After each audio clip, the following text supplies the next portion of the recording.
सत्संगत जी, प्यार से कहना धन निरंकार जी। आज जहाँ ये समागम का दूसरा रोज़ और कल सुबह भी वो शुरुआत में सेवा दल रैली का रूप, जहाँ सेवा का महत्व एक रूप उस तरह भी कि एक ड्यूटीज़ पे पूरा साल सभी लगे रहते हैं और वो सेवाओं में व्यस्त, और कैसे वो चाहे एक छोटा सा रूप ही पर वो कितना खूबसूरत, कितना मीनिंगफुल कि एक जीवन में इस दातार ने तन मन धन जो भी सौगात दी, कैसे हर एक चीज़ का ध्यान रखते हुए ये एहसास में कि इस ब्रह्म ज्ञान से निराकार जीवन में आया है, तो जो कुछ भी है उसका ख्याल रखना भी हमारी जिम्मेवारी है। जिस तरह ये शरीर को भी स्वस्थ रखना है, एक अपने मन को भी पॉजिटिवली रखना है, और ये आर्थिक रूप, ये धन दौलत, घर, ये जो भी कारोबार कामकाज है उसमें भी कैसे फिर ये जिम्मेवारी बनती है कि एक एक जो भी रूप है उस माया का, उसको पॉजिटिवली लगाएं, सेवा में भी लगाएं। तो जिन्होंने तो सदुपयोग किया इस जीवन में, एक मोल डाल लिया, वो तो परमात्मा से फिर जुड़ के इस निराकार में हर पल रहकर ये जीवन को वाकई ही वो साल्वेशन, ये मुक्ति मोक्ष, ये जीते जी ही प्राप्त कर लेते हैं। और फिर चाहे जब मर्जी ये दातार प्राण ले भी ले, तो जो उसी अवस्था में जी रहे हैं इस परमात्मा में ब्रह्मलीन होके, तो शरीर का साथ छूटने के बाद भी इसी में ही ब्रह्मलीन ही रहते हैं। तो बात वही जो संतों ने हमेशा समझाई, आज भी संदेश हमने ये सुने कि इस जीवन को जी कर ही एक सही तरीके से जीना है। इस दातार, इस परमात्मा ये मन में बसाकर इसको ही हर समय इसके एहसास में रहकर हर कार्य निभाना है। अपनी सोच को, विचारों को भी कैसे एक सही दिशा में रखना है, वरना तो इंसान एक मिनट नहीं लगाता किसी के बारे में कोई भी जजमेंट पास करने में कि ये इंसान ठीक नहीं है, ये मुझे पसंद नहीं है।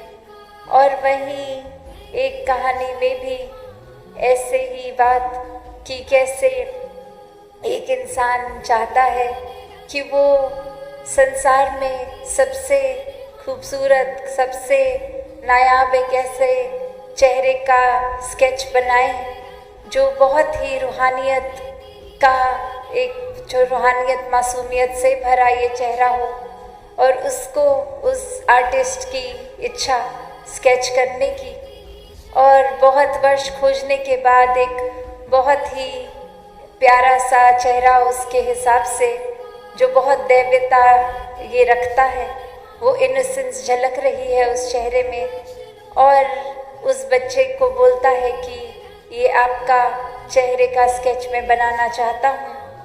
और अब कुछ वर्ष बीत गए, वही आर्टिस्ट के दिमाग में आता है कि इतना जो चेहरा एक मैं बना चुका हूँ, जो लगभग मेरे हिसाब से एक परमात्मा के चेहरे जैसा ही इतना प्यारा, और अब मैं बनाऊँगा एक ऐसा चेहरा जो बहुत ही शैतान के करीब का, इतनी ही उसमें एक ईवल, एक बहुत ही बुराई चेहरे से ही छलक रही हो।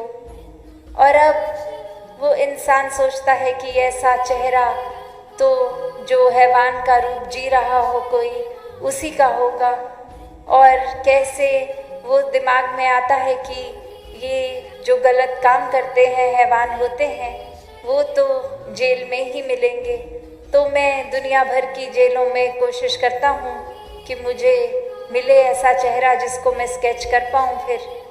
और अब ऐसे ही वो कुछ जेलों में जाने के बाद जब एक जेल में आता है, और वहाँ वो हैरान हो जाता है कि जो बच्चा इतने साल पहले वो मासूमियत से चेहरा भरा, वही वैसा ही कोई प्यारा चेहरा उसी इंसान का नज़र आ जाता है जेल में। और वो हैरानगी की बात कि यहाँ तो मैं बहुत ही एक दीवान, एक ऐसे चेहरे को ढूंढने आया, और यहाँ तो ये चेहरा देखने में बहुत ही एक ठंडक महसूस हो रही है। तो बात वही कि एक दिमाग में कुछ विचार धारणाएं हम ऐसी बना लेते हैं कि ऐसी चीज़ तो इस जगह पे ही होगी, ऐसी चीज़ तो यही है, अगर किसी का चेहरा अच्छा है तो वो एक नेक इंसान की तरह ही होगा। पर बात वही कि ये शक्ल आकार वो तो जैसा है सो है। बात वही है कि हम कर्मों में कहाँ खड़े हैं, हमारी सोच कैसी है। यहाँ भी जैसे इस इंसान ने एक सोच लिया कि एक शक्ल जिसकी बुरी है वो बुरे काम ही करेगा तो वो जेल में मिलेगा, पर वहाँ तो उसको सुंदर शक्लें भी मिल रही हैं।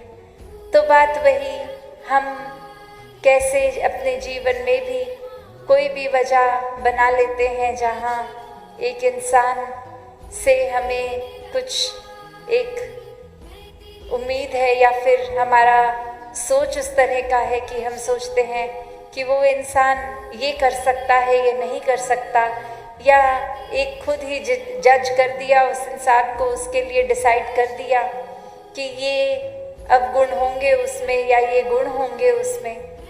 तो कैसे सिर्फ ये अपनी सोच विचार धारणा से ही हम बहुत आसानी से किसी को कोई लेबल दे देते हैं, कोई उसके आगे एक ऐसा ठप्पा मार देते हैं कि ये तो ऐसा ही है, और जब उसकी वजह में सोचें तो बस इसलिए घोषित कर दिया क्योंकि हमें ऐसा लगा।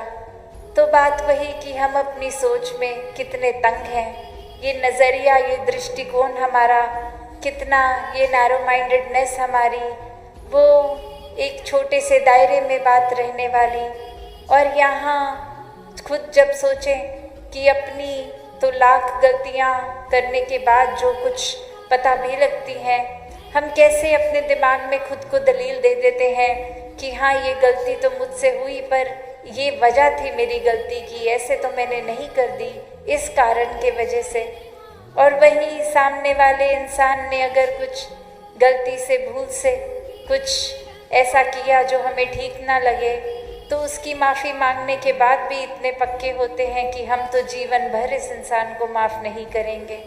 और वहीं अपनी गलती पे तो एक सेकंड नहीं लगाते कि वो खुद हम ओवरलुक कर देते हैं, और दूसरे के टाइम इतना बड़ा एक मैग्नीफाइंग ग्लास की तरह लगा के फिर बारीकियों में जाके चीज़ को इतना खोद कर निकाल कर इतनी बड़ी राई का पहाड़ बनाना जैसे। तो कैसे हम बहुत जल्दी एक अपनी चीज़ों को तो, अपनी कमियों को तो नज़रअंदाज कर देते हैं, और दूसरे इंसान में कमी ना भी हो तो हमारा दिमाग कैसे कोई कमी तो निकाल ही बैठेगा। बात वही कि जब ये निराकार परमात्मा ने सोच दी है तो उसको पॉजिटिव ही रखें, मन में इमोशंस भाव आने की क्षमता रखी है, तो कैसे हर एक के प्रति प्रीत प्यार सत्कार आदर विनम्रता ऐसे प्यारे भाव रखें, हर किसी के प्रति फिर ये परमात्मा से अरदास, ये क्षमा का भाव रखते हुए हर एक के प्रति रखें कि किसी ने कुछ किया भी तो ये बेनिफिट ऑफ द डाउट देकर वो बात निकाल दी गई कि इस वजह से हो गया होगा। अपनी इस दिमाग को हम उस कमी की ओर ना उनकी अच्छाइयों की ओर लगा के रखें। कैसे फिर ये दिल भी नफ़रत चुगली निंदा इन सब से दूर रहता है कि किसी की बुराई सुनने में दिलचस्पी नहीं होती, बस किस तरह ये परमात्मा की बात हो, एक अच्छाई की बात हो, पॉजिटिव बात हो, ये जो इंसानियत के काम आने वाली मानवीय गुणों से युक्त ऐसी बातें हों। कैसे फिर ऐसा व्यक्ति तो हर समय खुद भी जहाँ बहुत ही नेक, एक पॉजिटिव बनता रहेगा, वहीं वो पॉजिटिविटी भी बिखेरेगा, एक अच्छाई, शीतलता, ठंडक, ऐसा माहौल अपने आप अपने आसपास उसके बनता जाता है, क्योंकि उस इंसान के अंदर वो सब गुण हैं। तो बात वही, जितना ज़्यादा इस परमात्मा को हम अपने हृदय में बसाते हैं, इसके हो जाते हैं और इसी के रंग में फिर एक मिक होना, ये घुल जाना, एक ही एंटिटी, ये प्रेमा भक्ति की भी जो बात आती है कि ये मोही तो ही मोही में अंतर तो अब रहता ही नहीं है, ये एक ही हो गए, ये आत्मा परमात्मा एक ही हो गए।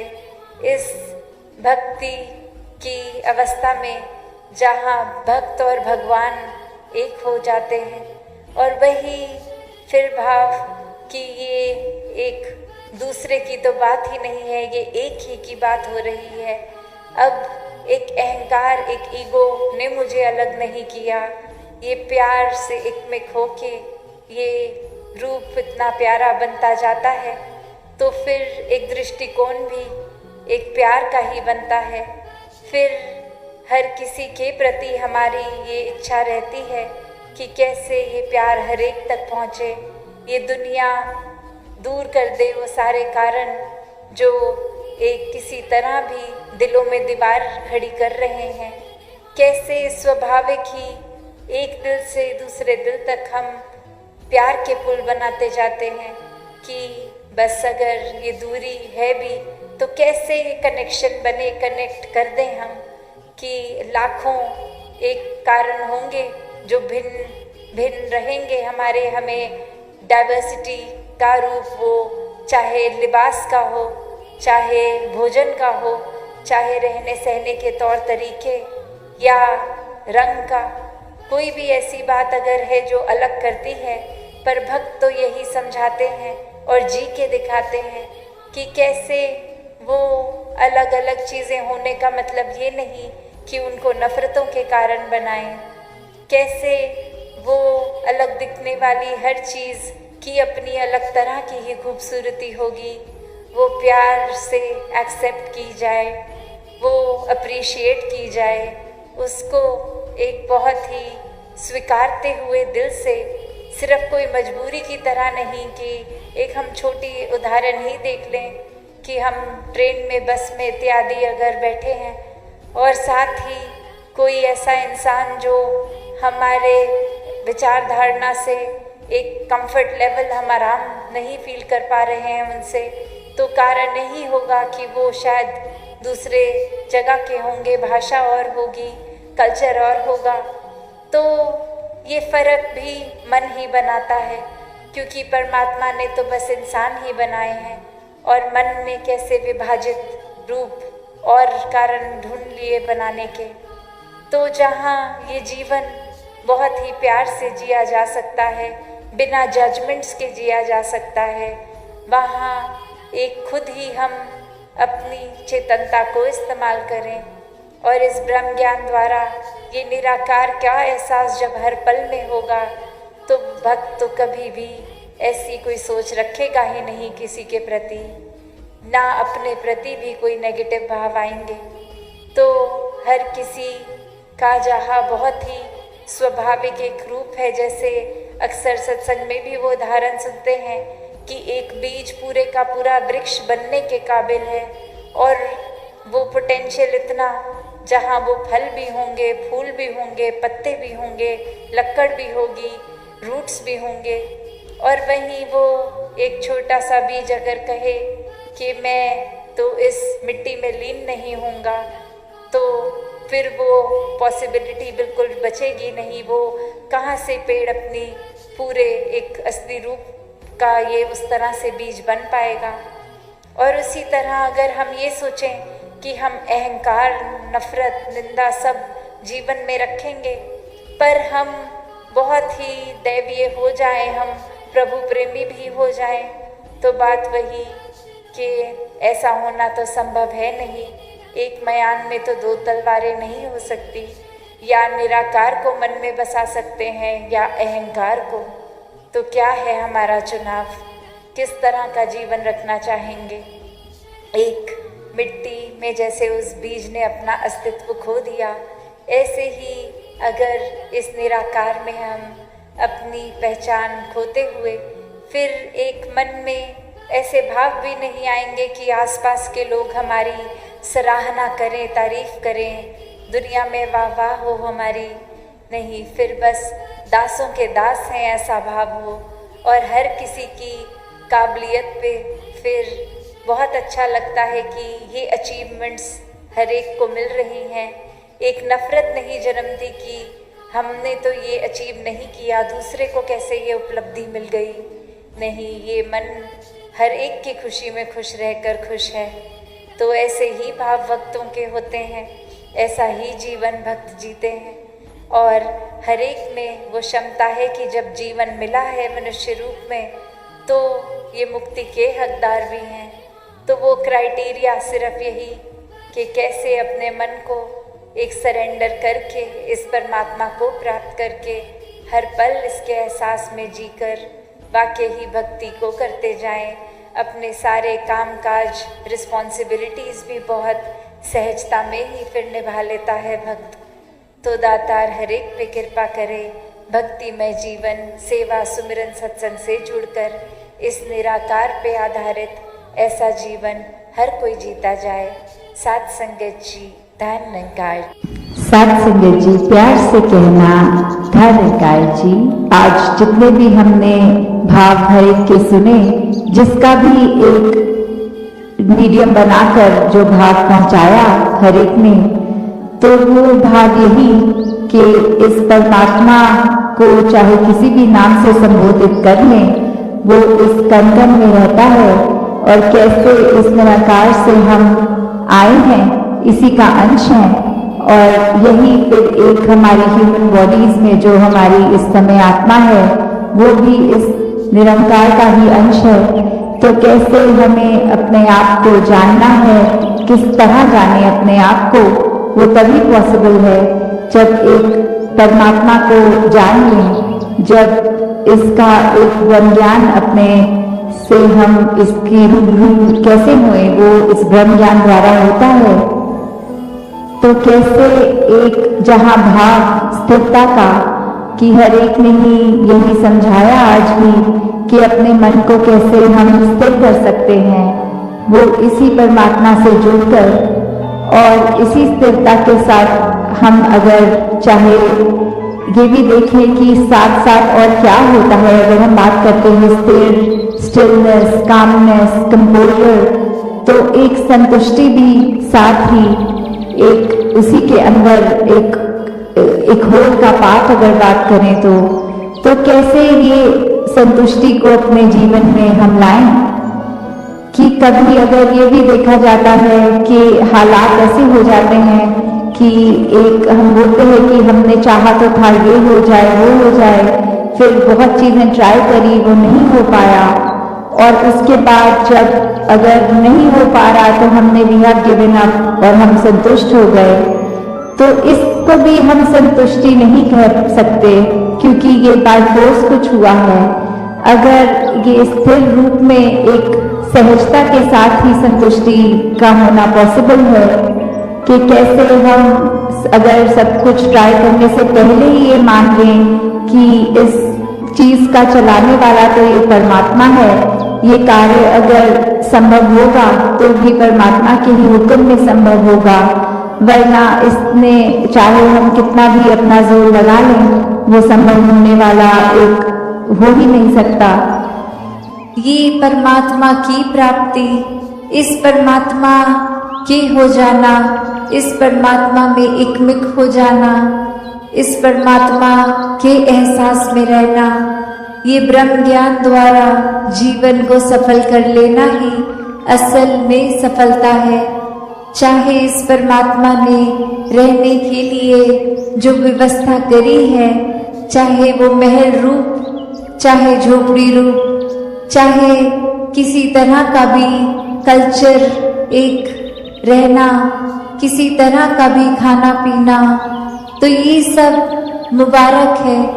जीते जी जिम्मेवारियां भी निभाना मुबारक है। एक भक्ति करनी है तो जिम्मेवारियों को सांसारिक रूप, सामाजिक रूप, ये सेवा भाव तभी आएगा सबके प्रति जब अपनत्व का भाव होगा। तो ऐसे तो जीना है एक अपने कर्तव्यों को पूरे करते करते। पर हर संत ने समझाया कि इस दुनिया में रहना है, पर इस दुनिया में इस तरह खचित नहीं होना कि इस परमात्मा के प्रति ही ध्यान न जाए। ये स्पिरिचुअल एस्पेक्ट जीवन का, इसमें पीछे रह जाए और ये भौतिक जीवन को ही आगे बढ़ाते रहे। तो चीज़ों का इस्तेमाल करते हुए, सदुपयोग करते हुए जीवन जीना है और अंदर से सिर्फ इस आध्यात्मिक जीवन को ही एक ज़्यादा पुश देना है, इसके प्रति, इस निराकार परमात्मा, इसको जानकर फिर इसी की भक्ति में, इस प्रेम में चूर होके जीवन को जीना है। तो कैसे संतों ने जब समझाया कि सफल जीवन ये एक तब है जब आध्यात्मिक रूप से पूर्ण हो। एक महल माड़ियाँ, गाड़ी, उपलब्धियाँ, पढ़ाई लिखाई इत्यादि सब मुबारक है, पर वो तभी सही मायने में मुबारक है जब हर पल में इस परमात्मा को भी शामिल किया गया। वरना तो एक दौड़ भाग ही लगी रहती है। आज कुछ ये चाहिए, कल कुछ और चाहिए। आज ये जो मिल गया, कल फिर प्रार्थना कि इसको बदल दिया जाए। इस तरह नहीं हो जीवन। एक उपलब्धि है तो इतने सालों से उसी उपलब्धि पे है, कोई प्रमोशन नहीं हो रहा। एक उस तरह की इच्छाएं चाहे छोटी सी हो, वो एक बच्चे के अंदर भी हो सकती है और किसी वृद्ध के अंदर भी वो इच्छाओं ने तो अपना काम करते जाना है। तो यहाँ पे आध्यात्मिक रूप जब साथ होता है जीवन में तो समझ आता है कि इच्छाएं मन में आ रही हैं तो अगर पूरी हो रही है उसमें भी हमारी भलाई है, और अगर मन मुताबिक कुछ हो नहीं रहा, इस परमात्मा ने कुछ और चाहा है, तो भी एक इसमें भी भलाई है।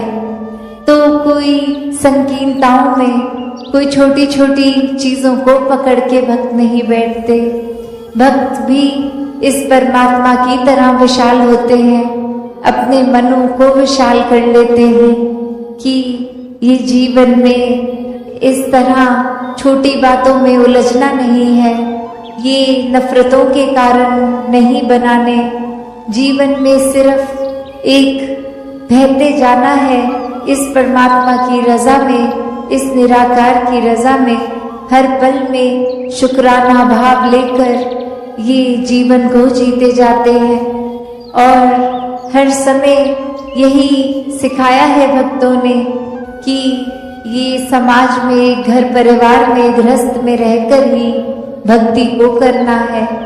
एक अपने मन के जो भी बायसनेस बनाए हैं, कोई भी कार्य से हमने खुद को श्रेष्ठ, दूसरे को नीचा बना लिया है, तो ये एक हमारा ही भुलेखा है, क्योंकि सभी में परमात्मा विराजित है, एक बराबर है सभी। तो एक हमने स्वयं किसी को ऊंचा घोषित कर दिया, किसी को नीचा, क्योंकि वो कहीं और जन्मे हैं, कहीं और का खाना खाते हैं। तो ऐसा जीवन अगर हम ऐसी सोच रख रहे हैं तो नुकसान हमारा ही है, क्योंकि सभी श्रेष्ठ हैं, सभी में परमात्मा है, और जिस घट में भी परमात्मा है वो नीचा हो ही नहीं सकता।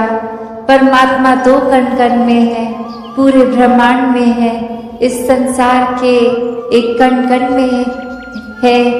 तो फिर यही कण कण से शिक्षा की बात आती है कि कैसे हर एक से ये सीख लेना, और सत्संग में भी जब आते हैं तो वो इस भाव से ही आते हैं कि जो भी आज सुना उसमें से शिक्षा लेकर अपने जीवन को वो वचनों के अनुसार एक ढाला जाए, एक अपने स्वभाव में, चरित्र में ये अच्छे गुणों को अपनाया जाए। और अच्छे गुण तभी ठहरते हैं लॉन्ग टर्म, एक ज़्यादा देर, एक जिंदगी भर, जब वाकई ही वो गुणों को सिर्फ सीखा ना जाए, वो गुण बन लिया जाए। एक बार हम वो गुण खुद जीता जाता बन जाएंगे। ये जो भाव है मन में हर किसी के, चाहे वो एक थोड़ा अहंकार रूप का भाव होगा तो भी वो बदला जा सकता है। और अहंकार से धीरे धीरे वो नम्रता की यात्रा की जा सकती है। तो बात वही कि भक्तों के संदेश में ये स्वयं को बदलने की जो बात होती है वो क्यों होती है, भक्तों का जीवन संसार के अन्य व्यक्तियों से अलग क्यों होता है, कैसे होता है। तो बात वही कि भक्तों के जीवन में भी वही है, दृष्टि के लिए आँख है, खाने के लिए हाथ हैं, एक सूंघने के लिए नाक है। एक दिन में उतार चढ़ाव उसी प्रकार आएंगे और उसी तरह जो भक्त श्रेणी के नहीं हैं उनके भी जीवन में ये सब ही है। तो भक्तों ने जो एक बदलाव अपने अंदर लाया वो यही कि इस दुनिया में तो रहते हैं पर दुनिया से अलग होके रहते हैं। तो ये अलग अब कैसे रहना हुआ, ये ब्रह्म ज्ञान द्वारा जब इस परमात्मा को पा लिया, देख लिया, इसके प्यार में एक पूर्णता से खचित हो गए, तो कैसे एक अपने आप को हर पल इस परमात्मा के एहसास में रहने वाला वो भाव भक्तों के जीवन में आ गया। और जैसे एक दुनिया के तो तरह तरह के रंग हैं, भक्तों के जीवन में सिर्फ वो प्यार का रंग चढ़ता है जो इस परमात्मा से हो जाता है इसको देखने के बाद। तो ऐसे भाव से युक्त भक्त अपने जीवन के जब हर पल को जीते हैं तो वो भाव ही बदल जाते हैं, एक नज़रिया बदल जाता है। एक वो बात कि अगर हम कुछ भी उदाहरण लें कि कोई भी स्थिति में एक जो रुख करा जा सकता है वो एक अच्छी तरफ भी और बुरी तरफ भी, एक परिस्थिति से हम क्या निकालते हैं वो भी एक अच्छाई निकाली जा सकती है, एक बुराई निकाली जा सकती है। तो भक्तों ने हमेशा वो अच्छाई की ओर ही रुख करना सिखाया है कि परिस्थिति अगर इस परमात्मा ने दी है तो अच्छी ही होगी। एक अगर उस परिस्थिति को अच्छा नहीं समझ रहे हम तो वो हमारी कमी है। इस परमात्मा ने तो पूर्ण किया है इस परिस्थिति को भी। जब इस परमात्मा ने हमको जो कुछ दिया वो परमात्मा का जो दान है, तो ये परमात्मा जहाँ पूरा है तो परमात्मा की दी हुई हर परिस्थिति भी पूर्ण है। फर्क सिर्फ हमारे नज़रिए का होता है कि उसको हम किस तरह देख रहे हैं, उस परिस्थिति में से हम निचोड़ क्या निकाल रहे हैं, उससे सिखलाई क्या निकाल रहे हैं। क्या हम सिर्फ हमारे अनुसार कुछ नहीं हुआ तो उसके वजह से इस परमात्मा को ही कोस रहे हैं, या ये भी मान रहे हैं कि ये ही हमारे लिए बेस्ट है और कैसे इसमें वरदान छुपा हुआ है। तो एक ये नज़रिया भक्तों ने हमेशा से जो जिया कि आध्यात्मिक पहलू अपना हर किसी ने जहाँ एक बहुत ही उस नज़रिए का बनाना है कि जीवन में ये शरीर मिला है, ये मटीरियलिस्टिक वस्तुएं मिली हैं, घर बार रिश्तेदारी बहुत कुछ मिला है, तो क्या इसी में पूरा समय रहकर इस परमात्मा के लिए समय नहीं निकालना, या फिर एक चुनाव अपना है कि इस परमात्मा के प्यार के रंग में ऐसे रंगे जाएं कि कोई दुनियावी रंग फिर छू नहीं सकता। ये पक्के का रंग, ये एक हर समय रहने वाला रंग, और इस रंग को जिसने भी अपने ऊपर लगाया वो हमेशा के लिए आनंदित हो गए। एक जीवन हर समय के लिए झूम झूम के जिया गया। और वो फिर बात की भक्तों के जीवन में भी विपरीत परिस्थितियां आईं, तो भी उन्होंने कभी इस परमात्मा से विश्वास नहीं तोड़ा। तो बात वही कि परमात्मा के प्यार में जो रंग जाते हैं वो खुद ब खुद बदल जाते हैं। एक सामाजिक रूप से चाहे रहन सहन वैसा ही रहेगा जैसे ये परमात्मा के प्यार से पहले का था, वो एक शक्ल आकार सब सेम रहेगा। सिर्फ और सिर्फ जो बदला जाएगा वो मन के भाव बदलते हैं। तो ऐसा ही बदलाव हर किसी के जीवन में मुबारक बदलाव होता है कि ये एक संसार में जितने भी अलग अलग प्रकार के चाहे इंसानों के साथ मुलाकात होनी और वो एक अलग अलग कल्चर बैकग्राउंड, दिखने में अलग, खान पान अलग, सब तरह से वो एक डाइवर्सिटी रूप और कैसे वो होने के बावजूद भी सब परमात्मा के साथ जो एकत्व के बंधन में है, तो हर एक को एक दूसरे में परमात्मा ही नजर आता है। और कैसे फिर एक ये एकत्व ही दिल पे हर समय का, और उससे फिर कोई किसी में फर्क नहीं दिखता, कोई ऊंच नीच जाति पाति प्रांति कुछ भी फर्क नहीं, सब अपने हैं, सब ही पूजनीय हैं। तो कैसे ये परमात्मा का वास तो पूरी सृष्टि के कण कण में है और वहीं जो हर किसी में भी, और यही परमात्मा को देखना ब्रह्म ज्ञान है कि इस परमात्मा को जब हर समय के लिए ये दिखाई देगा कि हर जगह ही मौजूद है, तो फिर एक जहाँ अपनी भी चेतनता जाग उठेगी। एक जो सच्ची दात है जो भक्तों ने युगों युगों से समझाई है कि दुनिया भी एक दौलत तो आज है कल नहीं, इसने बदल जाना है, एक माया का रूप बदल जाना है, घर परिवार सोसाइटी सब बदल जाएगा, पर सिर्फ और सिर्फ एक चीज़ जो अपनी जगह में कायम दायम शुरू से थी, अभी भी है और ये संसार खत्म होने पे भी रह जाएगी, तो वो बस ये परमात्मा, ये निराकार है।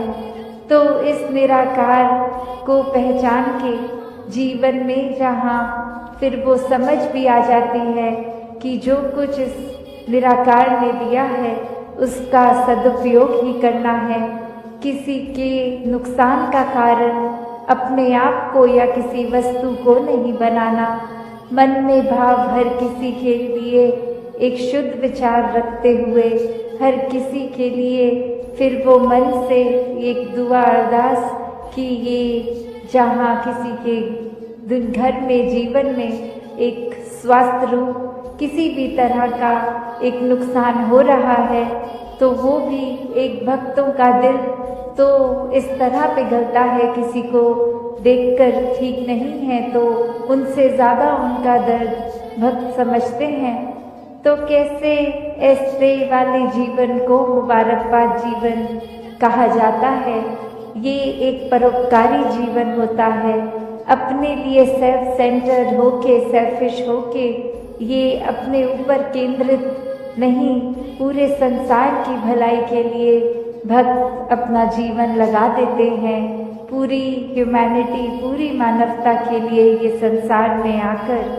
तो कैसे जहाँ एक मन में भी भाव होते हैं कि ये एक समान अगर नहीं भी कोई दिख रहा पर सब ही एक है, तो भाव वही कि भक्तों ने युगों से ये जो संदेश दिया है कि कैसे इस परमात्मा को जानकर फिर अपने जीवन में बदलाव आ सकता है, ये जीवन बहुत ही सहज जिया जा सकता है, ये मन एक स्थिर करके हर समय रखा जा सकता है। इस स्थिर के साथ नाता जोड़ लिया तो मन भी स्थिर, ये एक दुनियावी आंधियाँ आती भी हैं अगर, कि अगर हम जी रहे हैं तो हमें नफरत नहीं करनी, प्यार करना है। और वो प्यार जैसे कबीर जी ने भी कहा है कि 2.5 अक्षर प्रेम के, तो वही बात कि हम अपने सिर्फ आपसे तो पहले करें, उससे पहले इस निरंकार प्रभु परमात्मा को देखकर हर एक से वही प्यार एक्सटेंड करें, तभी हर चीज और प्यारी लगती है। कि अगर हम कुछ किसी से मिल रहे हैं और वो बिल्कुल एक अजनबी है, तो भी उसके लिए मन में पहली फीलिंग ही वो प्यार की आएगी, क्योंकि ये जो परमात्मा ने दिल बनाया है उसको आइडियली सिर्फ प्यार करने के लिए ही बनाया है। और जब वो प्यार दूसरी फीलिंग्स, नेगेटिविटीज में अगर हम ज़्यादा अपना रुझान रखेंगे, तो मन में पहले किसी को देखते ही वो चेहरे पे मुस्कुराहट की बजाय वो एक शिकन आता है। तो इसी में हमें ये देखना है कि किस तरह हम अपने आप में वो तब्दीली लाएं, ये ज्ञान प्राप्त करके एक वो अपने मन में ठहराव लाएं, ये प्यार और बढ़ाएं अपने दिल में, कि हर एक में ही फिर ये निरंकार का, खुदा का अंश जब दिखे तो हर एक से ही उस तरह प्यार हो जाए। हाँ जी। मन के घट घट अंदर सबना दा सत्कार करन। तो फिर ये भाव प्यार के बाद आता है सत्कार का। जब हर एक ने खुदा को देखा तो उसमें सत्कार कैसे करेंगे एक दूसरे का?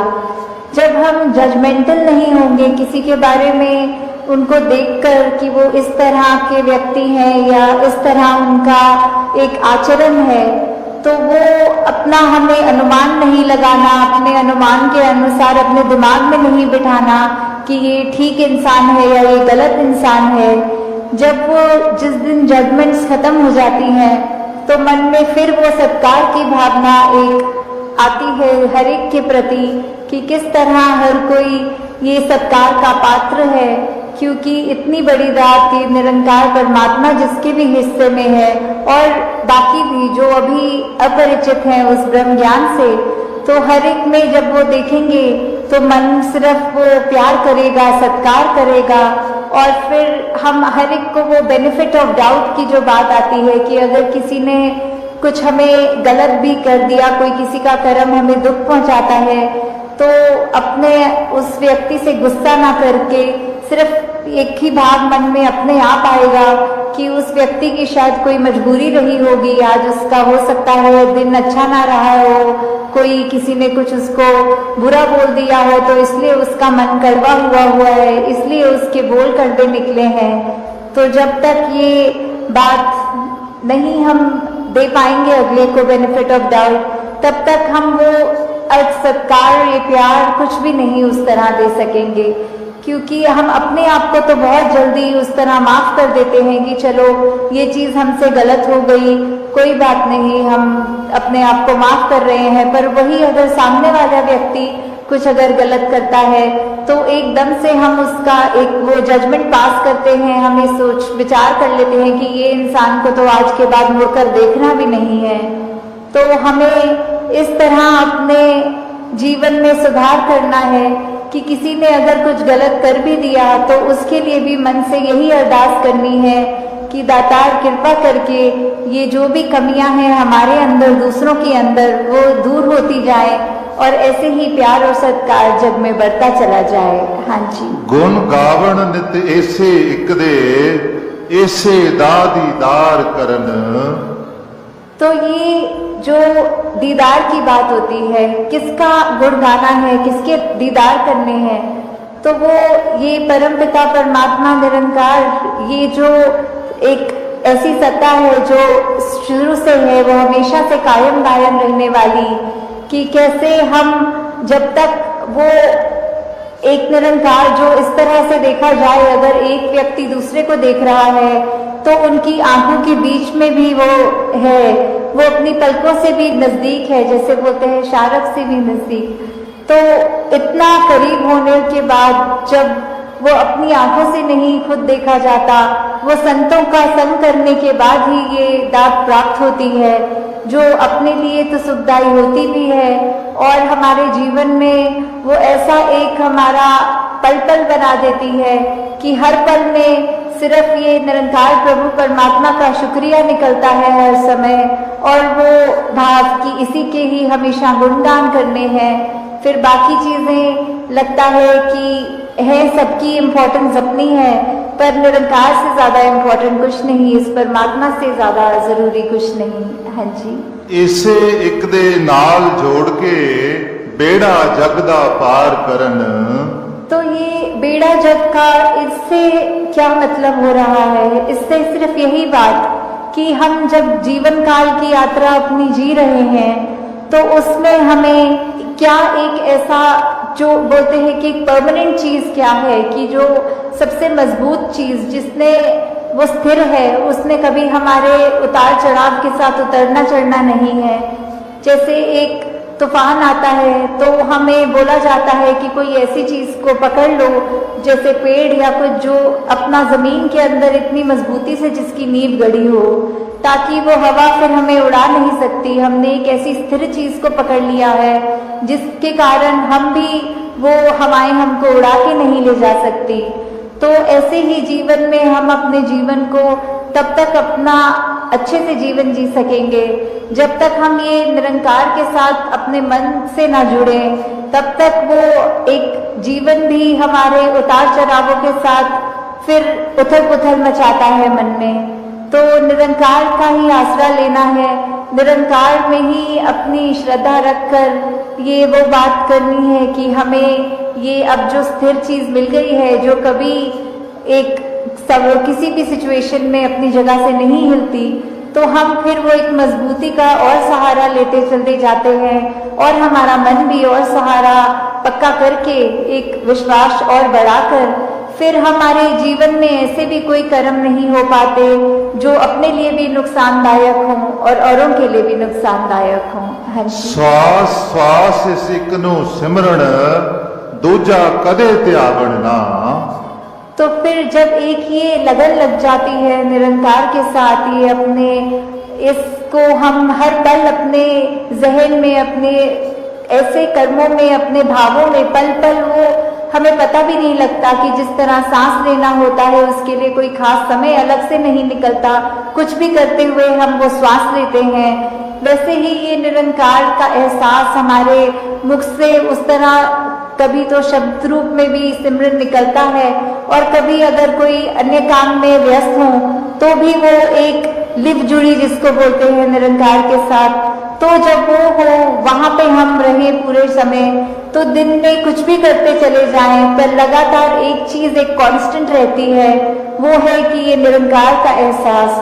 तो जब तक हम वो सिमरन रूप में अपना नाता निरंकार से और गहरा करते जाएं, जितना अधिक से अधिक हो सके मन में भी करें और बोल से भी सिमरन करें, ताकि वही बात कि ये निरंकार ही है जो सही मायने में सब कुछ है और बिना उसके कुछ भी नहीं, और वो खुद भी सब कुछ होते हुए ना उस तरह दिखता है, पर फिर भी इतने गुण बिल्कुल निर्गुण होते हुए भी। तो हमें भी ये सब ज्यादा से ज्यादा ऐसे कोशिश करनी है कि हम बिल्कुल वही गुणों को अपने जीवन में उतार पाए, उसी तरह अपने जीवन को चला पाए जिस तरह युगों युगों ने संतों ने चाहा है कि एक कर्म हमारे ऐसे बनते जाएं, एक ऐसा हमारे दिल से दिल का रिश्ता इस निरंकार प्रभु परमात्मा से जुड़े। हाँ जी। कहे अवतार और पूरे गुरसिख एक नु कदी भुलावण ना। तो फिर ये जो एका है ये निरंकार की तरफ इशारा करते हुए कि जो भी पूर्ण गुरसिख होंगे, जिनको ये ब्रह्म ज्ञान की दात प्राप्त हो गई और उसके बाद वो अपने अहंकार को तज के ये उस तरह एक सिर्फ इस एक ही के साथ ही जुड़ा हो, चाहे वो किसी भी भाव से हम लेते हो, जो अपनी श्रद्धा से जो भी बुलाना चाहे, तो उसके साथ जब तक जुड़े हैं इसका एहसास करते हुए तो ही सब कुछ है। नहीं तो वो एहसास जिस पर खो दिया, समझो वो जीवन काल वहीं थम गया, या फिर वो भी नहीं पता लगता कि कब वो पतन की ओर एक हमारे सोच विचार बन जाते हैं। तो हमें किस तरह ये अपने अंदर और मेहनत करनी है कि बस ये एक जो है इसी के साथ और जुड़ते चले जाएं, इसी के साथ अपना हर पल इस तरह बिताएं कि जैसे एक मछली होती है, जब उसको पानी से बाहर निकाल दिया जाता है तो कैसे तड़पती है, वैसे ही जिस पल हमें इस निरंकार का चेता भूले, उसी समय ये तड़प अंदर से अपने आप वो लिव वापस जोड़ दे। तो इस तरह कोशिश करके अपने जीवन को हम एक उस तरह ढालें कि किसने हमें, जहाँ ये निरंकार प्रभु परमात्मा जो अनसंग है, सदा है, कायम है, और उसको ना कोई काट सकता है, ना उसको कोई गीला कर सकता है, एक ऐसा परमात्मा जो शुरू से था और अंत तक है और उसका कोई अंत ही नहीं है। तो वैसे ही हमें भी उसके साथ जुड़ते हुए अपने जीवन को भी और सुधारना चाहिए। का ये निरंकार के आगे अपनी अहंकार को तज के सिर्फ एक वो शीश झुकाकर, एक चेहरों पे मुस्कुराहट रखकर, ये जो अंदर और सीखने की भावना की, ये गुरसिक का तो जीवन ही यही है कि हर पल सिर्फ सीखना ही सीखना है। तो उसी भाव से जब एक मर्यादित रूप में सत्संग होती है और सारी वो बातें सबकी सुनी जाती हैं, तो अपना मन जहाँ हमारा और साफ होता जाता है, जीवन में अच्छे गुण आते रहते हैं और उसी तरह हम एक और खूबसूरत ये इंसान बनते हैं। हम खुद भी साध संगत जी प्यार से कहना, धन निरंकार जी। साध संगत जी, हजारों दीपक, एक ही दीपक से बिना उसका प्रकाश कम किए जलाया जा सकता है। वैसे खुशी भी बांटने से खुशी कभी कम नहीं होती। साध संगत जी,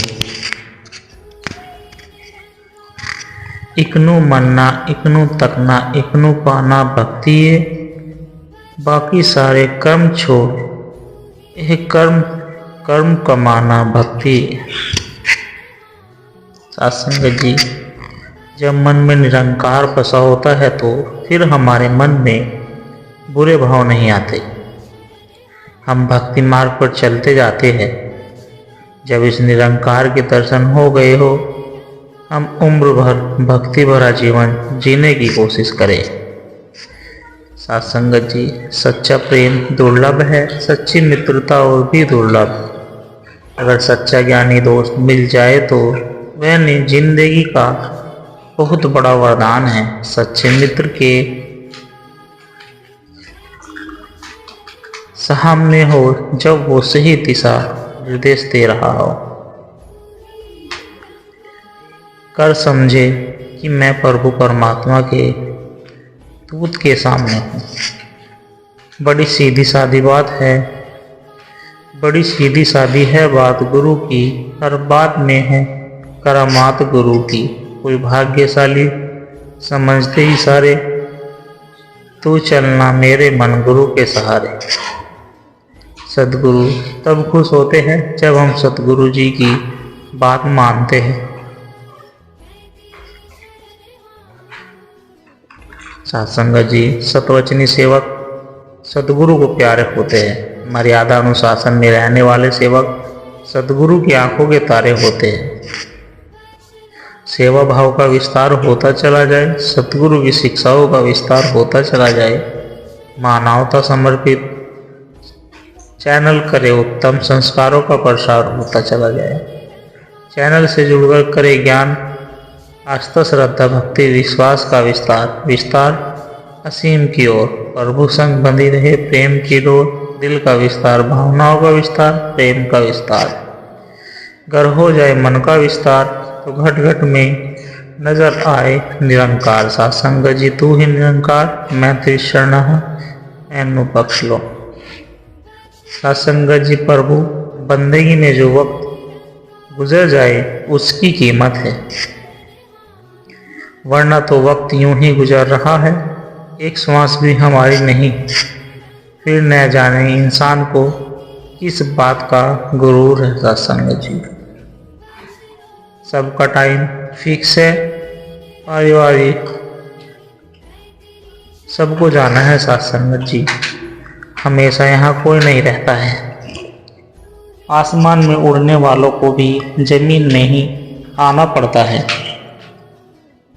जमीन में रहने वाले गिरते नहीं, ऊंचाइयों से गिरने का खतरा हमेशा बना रहता है। साध संगत जी, परमात्मा सबको अपनी औकात पर लाते हैं।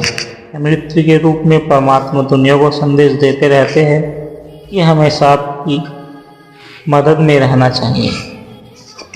अहंकार परमात्मा को पसंद ही नहीं है। अगर इंसान को कभी किसी भी बात का कोई भी घमंड,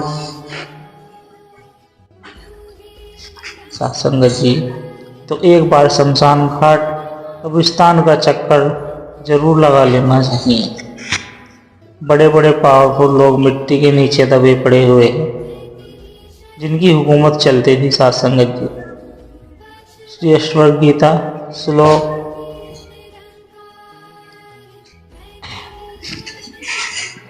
सत्संगत जी, श्री अष्टवक्र गीता श्लोक 22 अध्याय 18, जो संसार से मुक्त है वह न कभी हर्ष करता है और न विषाद। उसका मन सदा शीतल रहता है और वह शरीर रहते हुए भी विधेय के समान सुशोभित होता है। दासों का दास यह अवस्था होती है ज्ञानी की।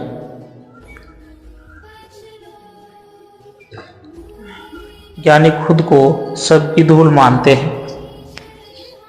सहज सरल अवस्था में तो कुछ भी नहीं, सब कुछ प्रभु है। सत्संग जी, जिनको जीते जी मृत्यु का बोध हो जाता है वह हर पल निरंकार के साथ एहसास में रहते हैं।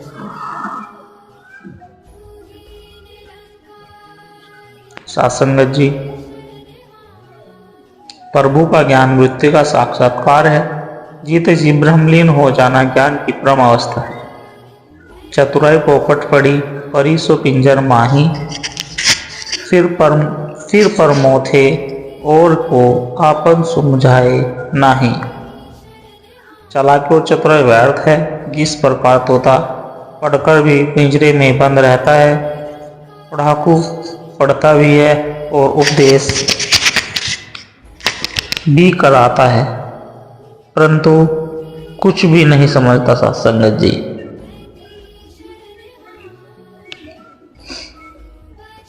कबीर पढ़ना दूर करू पोथी देहु बहाई, बाबर अक्षर शोधी के हरि नाम लो आई।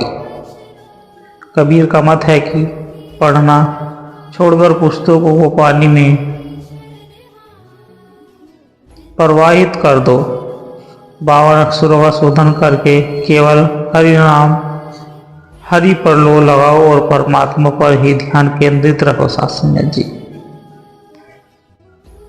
कली का ब्राह्मण मस्खारा ताहिना, दीजिए दान कुटुंब सही, नर के चला। सत्संगत जी, कलयुग का ब्राह्मण जो सदर्श है उसे वही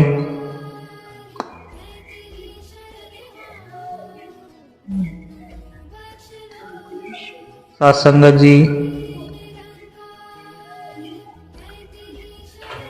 कली का ब्राह्मण मस करता ही ना, दीजिए दान कुटुंब सहित, नरेक चला साथ लिए जाया मान। सत्संगत जी, कलयुग का ब्राह्मण जो प्रसदस्य है उसे कोई दान दक्षिणा मत दे। वह स्वयं तो अपने परिवार के साथ नरक जाएगा ही, अपने यमजान को भी साथ नरक ले जाएगा, क्योंकि वह पाखंडी होते हैं। सत्संगत जी, सतगुरु की शक्ति उन्हीं के साथ होती है जो निरंतर सत्संग सेवा सुमरन करते रहते हैं। सत्संग सेवा सुमरन खुशियों का खजाना है। सत्संग सेवा सुमरन करने वालों के चेहरे पर सतगुरु का मुंह नजर आता है। सत्संगत जी, ईश्वर का नाम सभी लेते हैं, परंतु ईश्वर का नाम लेने भर से ईश्वर को पाया नहीं जा सकता। खांड का नाम लेने से मुंह मीठा नहीं होता। सत्संगत जी, अडोल है तू, अखंड है तू, सत्स्वरूप परमेश्वर तू, अभेद है तू, अछेद है तू, नारायण जगदीश्वर तू, लोक तू ही, परलोक तू ही, आर तू ही, पार तू ही, ये पुरुषोत्तम दो जहाँ की है सच्ची सरकार तू ही। तुझ में यही ध्यान टिका हो, मन में ही मन लगा रहे। हे हरदेव श्वास से जब तक नाता तुझसे जुड़ा रहे। साथ संगत जी, निरंकार प्रत्यक्ष दिखाई दे वह सतगुरु कहलाता है। सतगुरु कर कृपा सेवा की नैया पार लगाता है। सेवक पल पल छिन छिन भीतर भक्षत भक्त की रक्षा करता है। सतगुरु अपने गुरु सिखोकर पल पल कृपा करता है। सतगुरु अपने शिष्यों के मन को शीशे जैसा साफ करे। सतगुरु अपने शिष्यों के अवगुण एक क्षण भीतर माफ करे। सतगुरु अपने शिष्यों के बंधन निज कृपा से देता तोड़। सतगुरु अपने शिष्य के मन को हर विकार से देता मोड़। सतगुरु को है शिष्य प्यारे सारे ही संसार से। सतगुरु को है साथ संगत जी,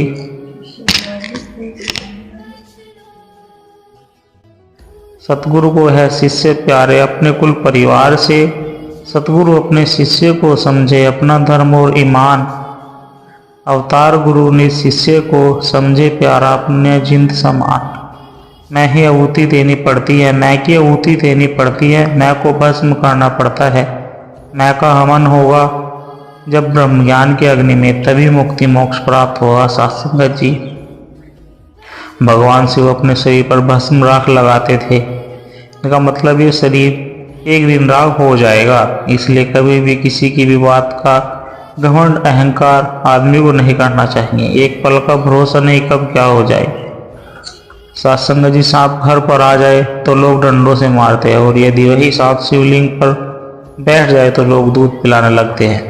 लोग सम्मान आपका नहीं आपके स्थान और स्थिति का करते हैं। एक बात है, और नायब हीरा बन गए ईश्वर ने सबको। नायब हीरा बनाया ईश्वर ने सबको है, और चमकता वही है जो तराशने की हद से गुजरता है। साथ संगत जी, प्यार से कहना धन्य निरंकार जी।